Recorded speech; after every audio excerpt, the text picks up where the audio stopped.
I'm Terry Benson. This is Crazy Go. All of this stuff out here is Crazy Go. We've got, I don't know, 70, 80 people here about now, probably 100, 120 of the Congress come through and at least do a little bit of this. It's really as much a spectator sport as anything else, but there are a lot of different variants. Now, this board, we have a bunch of different goes, kind of crazy goes that we play on. Binary go, 2 moves at a time. Triple go, 3 moves. Progressive go, each player plays 1 move, then 2, then 3, then 4 each, then 5 each, etc. It gets done pretty quickly. One-nuki go, you have to play a whole one-nuki shape. You know, the four shape, like that. And Knight's move go, you have to play, after the first move, you have to play moves, a Knight's move from a friendly stone. It's just a crazy go. And what are you all playing right now? Progressive, okay. We're playing progressive. Oh, good. Progressive goes really fast. So this is called 9, 13, 19 go. The idea is you play a 9-line game right in the middle of the board, and somebody wins, and they get a point for that.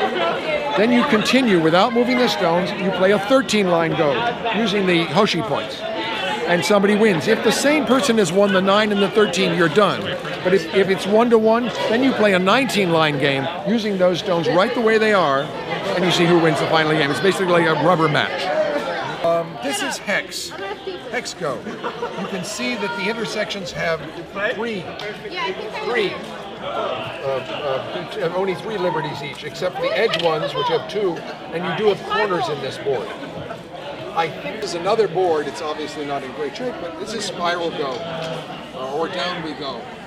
Again, it's a board, and one needs to pay attention to the number of intersections, and ladders work very interestingly and very different in this kind of board. They sort of like Terrifying. I actually worked in a topology lab, and I have no idea what I'm doing.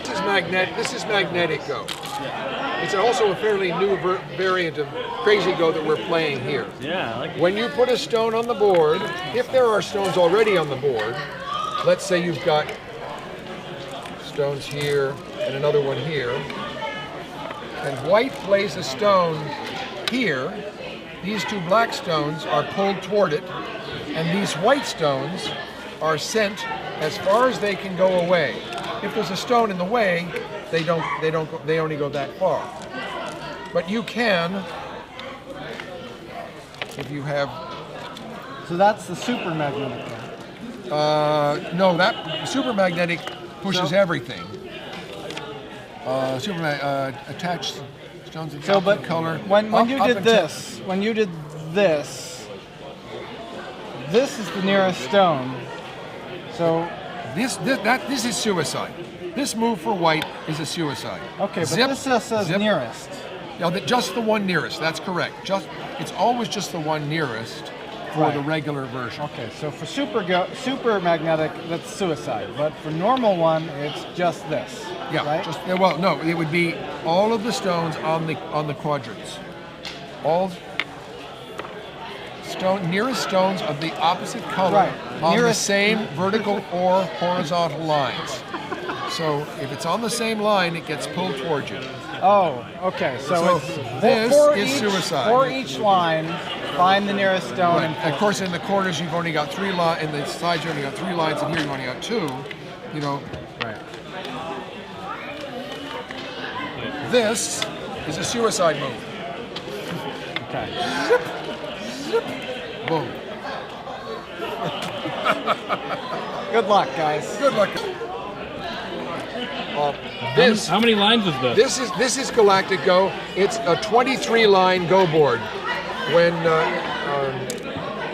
Takamiya was here, we said, Takamiya Sensei, this is your board, right? He laughed. He thought it was funny. I don't think he played it though, but a lot of people love this. It's a huge board. It's Toroid Go. The board is normal, but you have to understand that it's a torus. The edges are the same.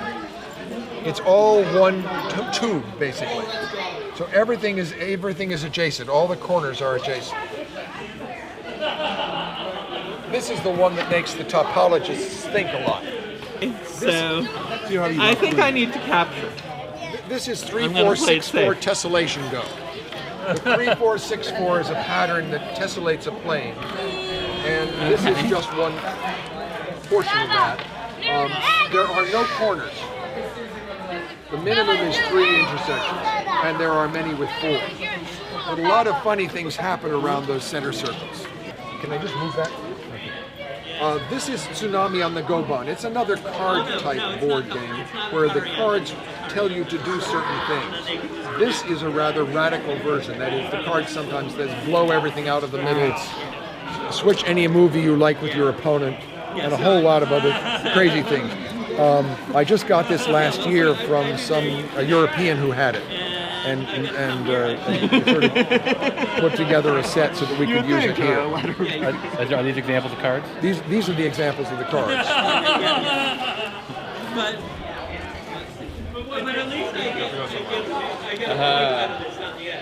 All right. And this variant is perhaps the one that teaches you the most if you play it seriously. It's Zengo. Zengo is 3-player Go. So that means you play black, and the next move you're going to play white, and then you play black, and then you play white. So as you do that, if you really take it seriously, as a Zen person should, you really start to look at the board from the other side, from the other color, which is what we should all be doing as players, but usually we don't, because we become invested, become attached to our own stones. This is trying to get you out of that, which is why it's Zen. Now, of course, there's no winner, well, there's no loser either, so it's Zen. It's probably, in some ways, the granddaddy of the Crazy Go formats. I learned this in England in 1976 from the British. It's called Rengo Kriegspiel. It's a Kriegspiel that is a war game because you can't see what everyone else is doing. You can't see what your opponent's doing. You can't see even what your friends are doing, your partner is doing. You have to learn about that as you play the game. And you're making guesses as you go through the game based on the limited information that the referee in the center gives you. Whether you've played one of your own stones, whether you've played an illegal move, or whether you've played, whether you stones, whether you put yourself in a tie or put the opponent in a tie. Black played putting white in Atari. Black plays putting white in Atari. So you get some information, but the player usually makes some guesses that are not correct because the illegal move call is not only for playing on an opponent's stone, which is an illegal move, but if you're immediately recapturing a ko, you don't know because it was your partner, that's illegal. Or if you're going into suicide, that's illegal. So the players' boards are usually somewhat inaccurate. The only accurate board is the referee's board in the middle of the room. And at the end of the game, the referee will kind of adjudicate. They'll say, you know what, everything's done, nothing can happen. Black wins, white wins, whatever it happens to be. But this is the game that started Crazy Go.